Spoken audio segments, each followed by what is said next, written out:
irmãos e irmãs, este é o podcast Mission Day, o podcast da Igreja Presbiteriana da Encruzilhada. O objetivo desse material é expor o histórico de missões da nossa igreja e apresentar os projetos que tiveram sucesso. Por isso, durante os episódios, nós estaremos convidando pessoas para falarem sobre as suas experiências com a plantação de igrejas que cumpriram o chamado da Grande Comissão. O tema deste nosso primeiro episódio é IPE, os frutos de uma igreja missionária.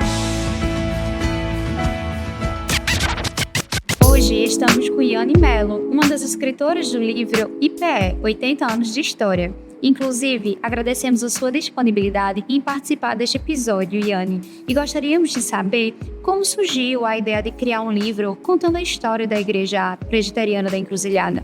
Nós estávamos em plena comemoração dos 79 anos da igreja e eu pensei uma história tão linda devia ser escrita na sua totalidade. Então lancei o desafio para Valderez, que é poetisa e escritora, e ela perguntou, eu digo sim, por que não?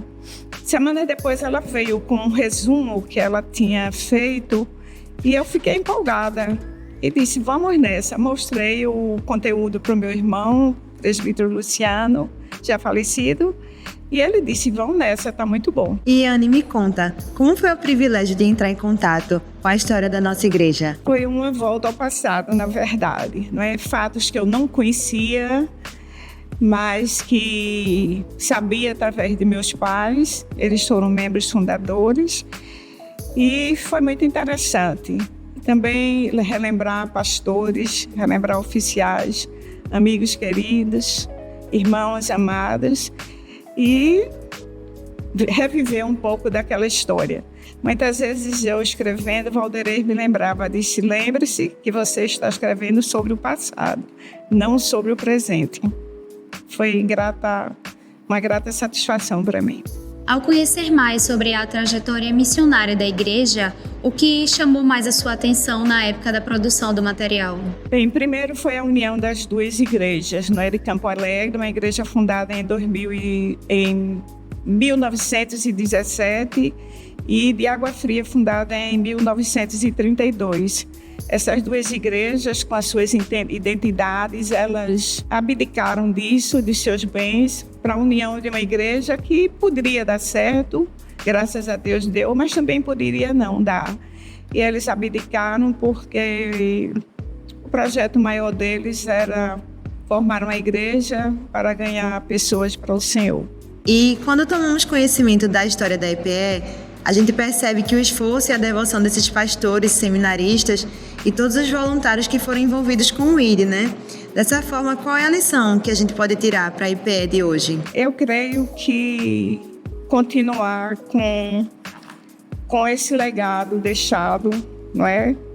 do passado, a gente continuar e passar para gerações posteriores. Também saber que a igreja continua no seu ministério de edificar e transformar vidas. E, sobretudo, o reverendo Sebastião Guimarães, tem um hino muito bonito, composto por ele.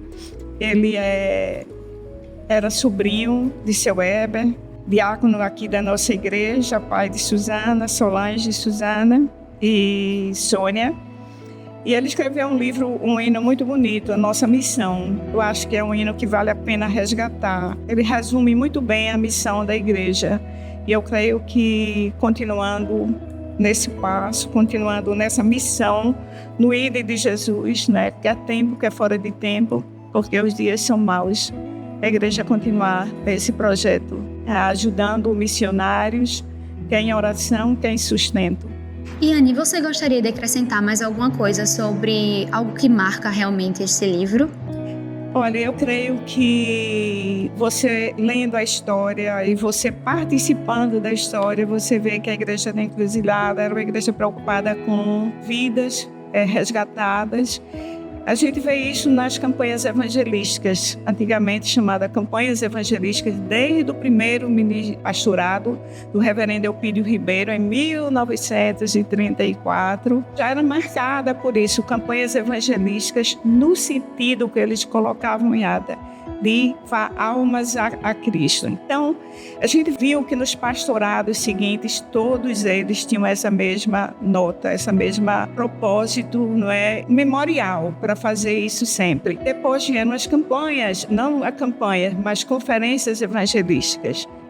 E teve uma memorável nos 50 anos da igreja, no Jubileu de Ouro da igreja, que o reverendo, no pastorado do reverendo João Dias, ele convidou, à época, o jovem pastor Sebastião Guimarães. Ele, como eu já falei, neto de um diácono aqui da nossa igreja, e ele escreveu esse hino que eu gostaria, assim, de deixar para vocês. Eu acho que esse hino, ele é tão atual que, como será daqui, eu acho que talvez 2050, eu creio. Foi aqui no meio deste mundo mau que Jesus nos colocou e nos deu o encargo, nobre comissão, para lutar, nos comportou. Ele espera que cumpramos o dever para o qual nos resgatou, de mostrarmos aos homens desta geração que Jesus ao mundo amou. Nesta luta nunca estaremos sós. Cristo nos comandará. Vamos nós, por Jesus, pela fé, com a cruz, este mundo conquistar.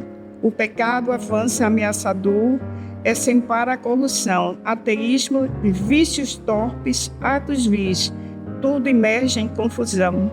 As virtudes são tratadas com desdém e os costumes ímpios são.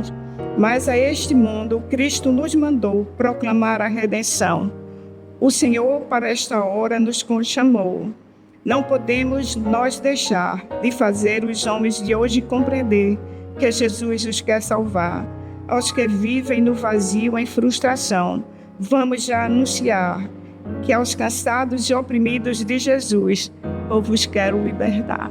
Eu creio que não tem uma letra mais atual, que fale mais ao coração da gente, e é o coração missionário, não é, do que essa letra do hino. Deus abençoe vocês, a missão de vocês.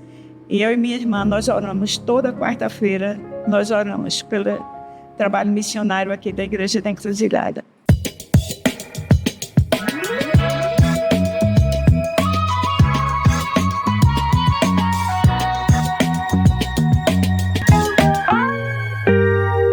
É muito inspirador para nós, a Igreja de Cristo, quando temos mais conhecimento sobre os frutos que foram gerados pelo trabalho árduo de tantos discípulos de Jesus. Pela graça e bondade de Cristo, que moveu o coração dos irmãos da IPE, muitas congregações na época, como a Congregação de Barreiros, de Água Fria, Beberibe, Sítio Novo, Peixinhos, Água Comprida, tornaram-se igrejas que glorificam o poderoso nome do Senhor. Apresentaremos agora algumas congregações que tiveram a graça do Senhor de se tornarem igrejas. Mas, antes disso, vamos entender melhor como funciona o sistema de congregação e plantação de igrejas. A plantação de uma igreja é basicamente a construção de um relacionamento. O plantador de igrejas, ou obreiro, como é nomeado pela IPB, se dispõe a viver com as pessoas na localidade que foi enviado para servir. Ele as conhece, se relaciona com a comunidade, faz amizade e encontra a intimidade para apresentar Cristo a elas. Repare que o obreiro não faz amizade somente para evangelizar aquelas pessoas, mas porque de fato se importa com elas. Devem ser relacionamentos de cuidado e de um interesse verdadeiro pelo outro. Evangelizamos esses amigos, discipulamos os que abraçaram a fé e futuramente tornaremos a igreja. Costumo dizer com muito amor que a plantação de igreja é um negócio que foi feito para dar certo, porque nós estamos realizando essa missão pelo poder do Espírito Santo, por ordem de Cristo. A gente faz amigos verdadeiros e ao amá-los, a gente apresenta a Cristo que nos amou primeiro. Caminhamos com eles em seu dia a dia, discipulando e vendo seu crescimento na fé. Quando finalmente uma igreja for formada com esses crentes, teremos um espaço cheio de pessoas queridas que vimos desenvolver sua fé. Deus é maravilhoso por nos dar esse privilégio que os anjos anelam ter. Quem aqui já ouviu falar da Igreja Presbiteriana de Barreiros? Um dia, ela foi a congregação da IPE. Fundada pelo presbítero Abelardo Gouveia de Barros, o trabalho começou quando ele e a família se mudaram para Barreiros, pois Abelardo era funcionário público e foi transferido para a cidade. Ele e sua esposa, Alzira Reynolds, iniciaram com um ponto de pregação em sua casa, que, com tempo e dedicação, o trabalho foi crescendo e houve a necessidade de encontrar um espaço maior. Diversas jovens se entregaram a Cristo e o pároco da cidade ficava enfurecido. Com isso, ele denunciou o presbítero Abelardo ao secretário de saúde, alegando ser o sedutor das filhas de Maria. O presbítero retrucou: "Estou seduzindo-as a Cristo." Depois disso, o presbítero foi aconselhado pelo secretário de saúde a deixar a cidade e lhe deu 2 opções. Ele e sua família decidiram ir para Garanhuns para não deixarem a congregação.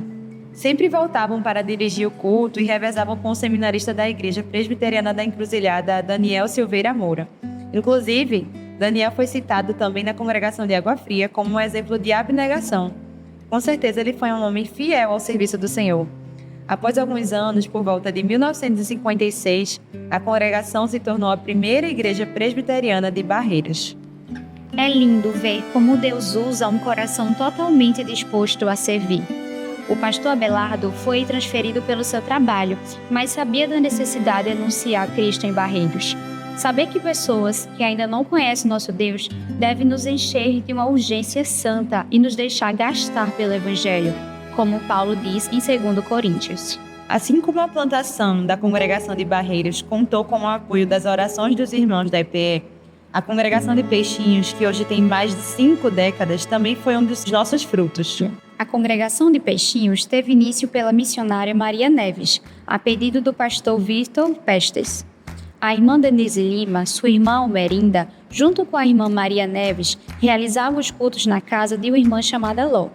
O pastor Sebastião Albuquerque, que faleceu ano passado em seus 100 anos, passou 25 anos amando e servindo a igreja de Peixinhos. É possível encontrar o seu relato no livro de 80 anos da IPE. De acordo com o pastor, o início da evangelização era desafiador, porém ele contava com o apoio franco dos irmãos que ali estavam, fortalecendo o trabalho com a sua dedicação. Juntos, evangelizavam e discipulavam. A congregação logo se tornou igreja, no ano de 1972. No entanto, houve uma cheia muito intensa naquela área que destruiu o prédio. Os irmãos voltaram a se reunir na casa, debaixo de uma árvore que ficava na residência do membro Oswaldo Alexandre. O pastor Sebastião pontuou que a Igreja Presbiteriana da Encruzilhada obedeceu às últimas instruções dadas pelo Senhor Jesus. Sereis minhas testemunhas tanto em Jerusalém como em toda a Judéia e Samaria e até os confins da terra, como consta em Atos 1:8. Hoje, por causa do bom trabalho de tantos irmãos, vemos a Igreja Presbiteriana de Peixinhos, uma igreja com 52 anos de existência, sadia e firme para a glória de Deus.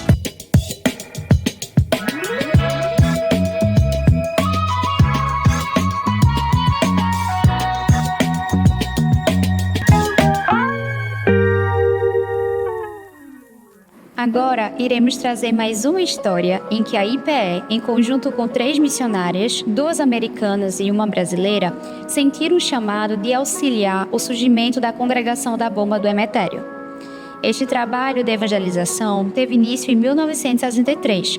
As americanas Anne Farr Pickpen e Elisa Gonçalves Pierre, com uma brasileira, Júlia Faria Silveira, eram auxiliadas pelo seminarista Ciro de Melo Vieira. No início, o trabalho estava voltado para as crianças, contando também com a ajuda de 3 adolescentes, Suzana, Sônia e Solange Viana. Estamos aqui com a presença das nossas irmãs e agradecemos pela participação de vocês nesse podcast. Solange, deixa eu te perguntar, como era o dia a dia de trabalho de vocês na congregação? Quando eu trabalhei lá, eu era muito nova. Eu era adolescente ainda, tinha por volta dos 13 anos. Então eu ajudava as missionárias, né? Arrumando a sala, fazendo os trabalhos manuais com as crianças, ajudando na limpeza, no lanche, né? A gente sempre levava um lanchinho para as crianças, né? Dando água. Eu lembro que o banheiro era lá do lado de fora, a gente levava as crianças lá para o banheiro. Enfim, era mais esse trabalho que eu fazia, trabalho manual, na sala, enfim. A gente se encontrava aqui nos domingos à tarde, aqui na igreja, né? De onde a gente saía, pegava um ônibus, né? Para ir para a congregação. Os missionários, as missionárias iam de carro geralmente, mas o grupo a gente ia de ônibus, né? Que deixava a gente ali embaixo, na praça lá da Bomba do Emetério. E nós, né, que trabalhávamos lá, íamos sempre com o presbítero, o encarregado, né, juntava e ia de ônibus. O ônibus deixava a gente na praça, lá embaixo, lá no terminal da bomba da Metério, e a gente subia a pé, morro acima, né, pelas ladeiras lá, até chegar à congregação, que ficava no alto.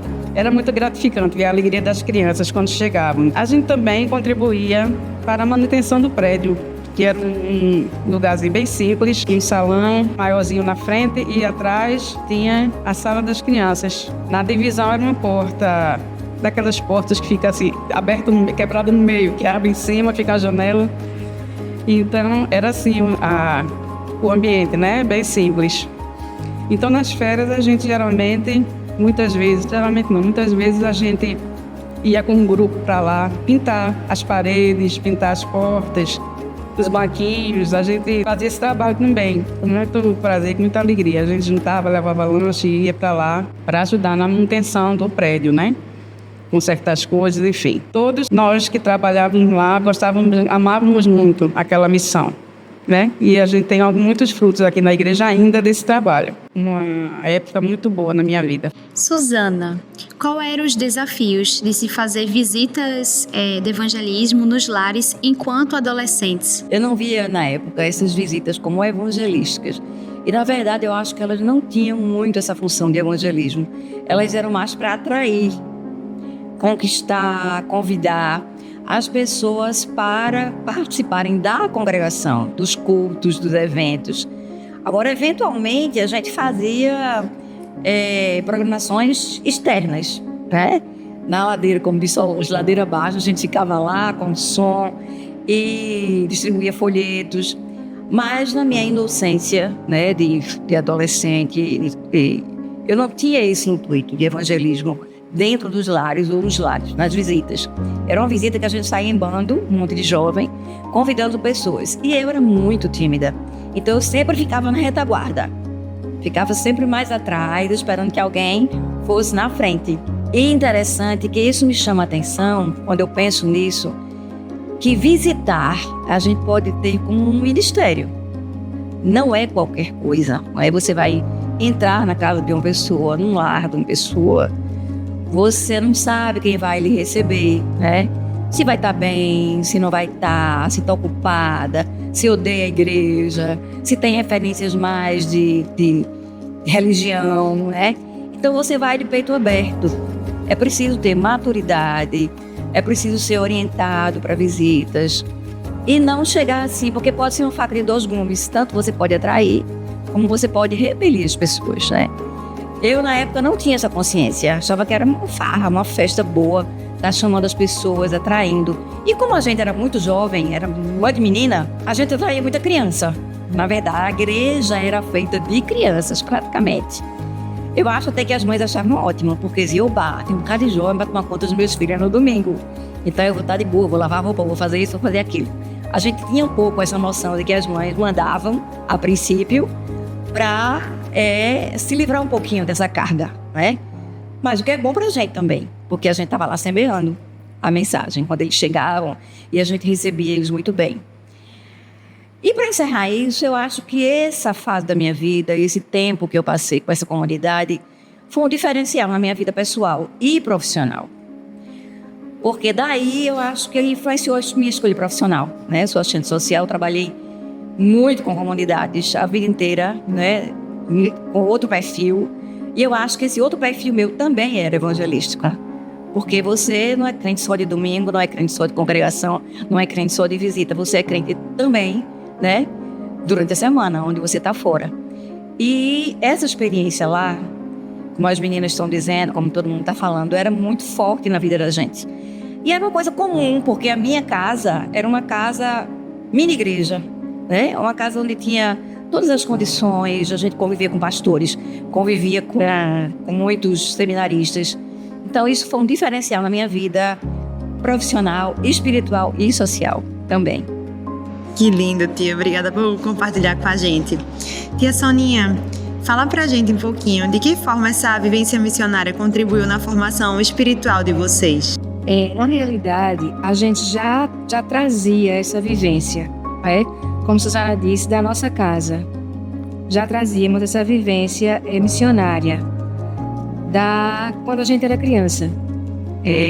Nossa tia Juraci, irmã do meu pai, irmã do papai, né, que é Berviana, que era diácona aqui da igreja por muitos anos, nossa tia, ela era missionária e nós morávamos juntos, morávamos com ela. Inclusive, ela trabalhou em tribos indígenas, como a Missão Kaiowá, lá em Mato Grosso do Sul. Então, a família Viana já era um exemplo para a gente de dedicação ao trabalho do Senhor, desse tipo mesmo, né, de missões. Mais ou menos aos 16 anos, eu já trabalhava na congregação do Córrego do Cotó. Chamávamos assim, passou a ser chamada depois de Pastor Benobi. Mas no meu tempo de adolescente, ela era Córrego do Cotó, chamávamos. Então eu trabalhava com as crianças, dando aula, né? Então eu comecei a dar aula já na minha adolescência, ensinando crianças, do jeito que eu sabia. Sem muitos ensinamentos, né? Mas do jeito que eu sabia, já trabalhava. Trabalhava em programações especiais, em EBF, em cantatas de Natal, né? Então tudo isso fazia parte da minha vivência lá. Então, nos domingos de tarde eu ia para lá. Então, no mundo carente, nesse mundo mais carente, mais necessitado, esse mundo foi alimentando a minha fé e me dando a certeza da importância de levar a palavra de Deus a toda criatura. Quando você trabalha no reino de Deus, a gente guarda lembranças, né, maravilhosas. Tenho lembranças assim maravilhosas. Eu adoeci, eu perdi algumas lembranças na minha vida, mas essas lembranças eu trago de maneira muito forte, lá no Córrego do Cotó. Então, por exemplo, uma lembrança que me surge muito é eu levando um caldeirão de mingau em ônibus, né, com Dulce, que era minha amiga, parceira aqui na igreja, Dulce que hoje é missionária e é a esposa do pastor Adolfo. Né? Então, eu não lembro quem fazia o mingau, um caldeirão enorme, nem como esse mingau chegava aqui na igreja, que era do MEC. Né? Eu não lembro as pessoas que trabalhavam, que faziam e como chegava a gente. O que eu lembro bem eu fecho meu olho e lembro o ônibus chegando e parando na esquina da igreja. Ele nem parava na parada, ele parava na esquina aqui da igreja e eu e Dulce com o caldeirão imenso na mão. O motorista já sabia, né, que a gente levava durante a semana toda e a gente parava. Nesse tempo a gente entrava por trás do ônibus, então a gente colocava dentro do ônibus, arrodeava para pagar a passagem, né? E quando a gente chegava lá no Córrego do Cotó, ali embaixo, na praça da Rodinha, que chama uma rodinha ali, a gente parava, já tinha um monte de criança que carregava esse caldeirão pra gente e subia a ladeira, né? Então, são memórias assim que me vêm nitidamente.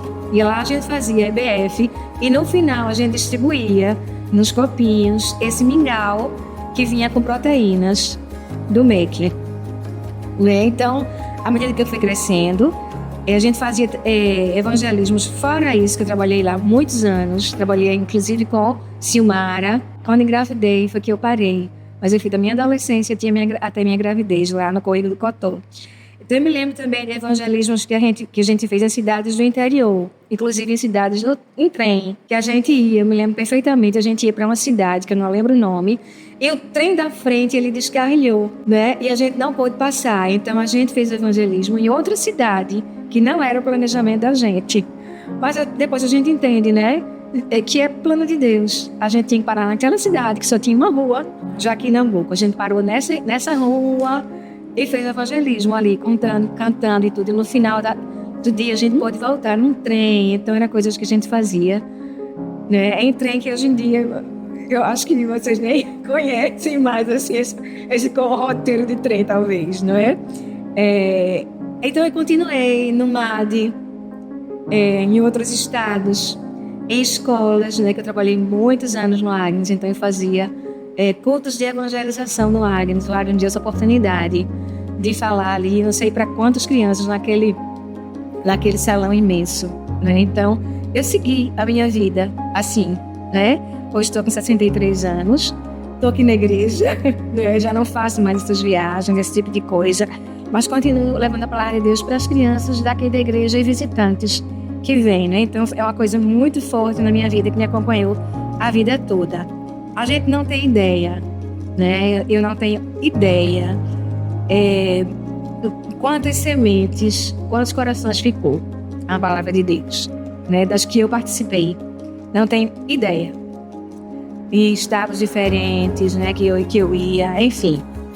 Não, mas eu tenho certeza de que a semente ficou em vários corações. Em cada lugar que eu fui, né? Em todos esses anos, a certeza, eu não sei quantas pessoas, mas a certeza de que a semente ficou eu tenho, né?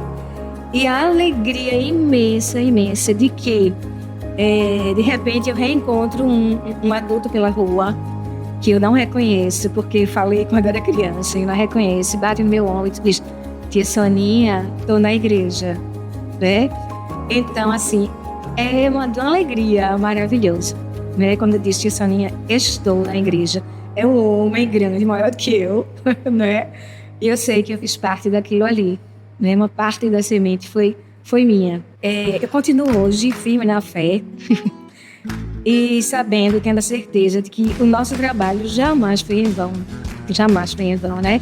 E que de vocês agora, que estão aí na luta, e jovens, e com saúde, com disposição, que vocês tenham essa certeza que o trabalho que vocês forem, aonde vocês forem, de trem, de bicicleta, de ônibus, de van, jamais será em vão. Amém.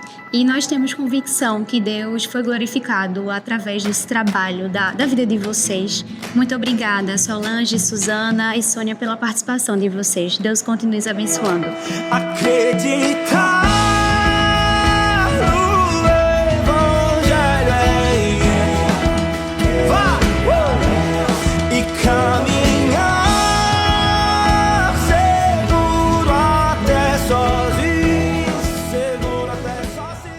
Na época da congregação, os cultos e as classes de EBD eram feitas nas casas de alguns irmãos, como Dona Jovem. Também foram de grande importância na edificação desta igreja os seminaristas Rogério Vasconcelos, que hoje é pastor em Serra Talhada, e o seminarista Aldo Fernandes, que hoje é missionário entre os indígenas Guarani. Esses são apenas alguns exemplos sobre o trabalho da nossa igreja, ampliando o reino de Deus através da evangelização. Muitas pessoas são citadas no livro. Diversas histórias são inspiradoras. Por isso, queremos encorajar os irmãos que nos ouvem a lerem a história da nossa igreja. Reflitam como Deus foi bondoso, abençoando o trabalho de pessoas que tinham um coração de servo. Um dia disseram: eis-me aqui, e por causa dessa decisão, vemos hoje tantos frutos. Igrejas grandes e sadias que são resultados de muitas orações, muito trabalho. Esta é a nossa raiz, a nossa história, que foi escrita por muitos irmãos que já descansam em Deus. Quem assumirá o seu posto? Quem dará continuidade a esse trabalho? Como ouvirão, se não há quem pregue? A ordem de Cristo que eles obedeceram é a mesma para nós. Muitos a ouviram e a obedeceram. Que sejamos uma geração fiel, que obedecerá a Deus e amará alcançar pessoas para o seu reino.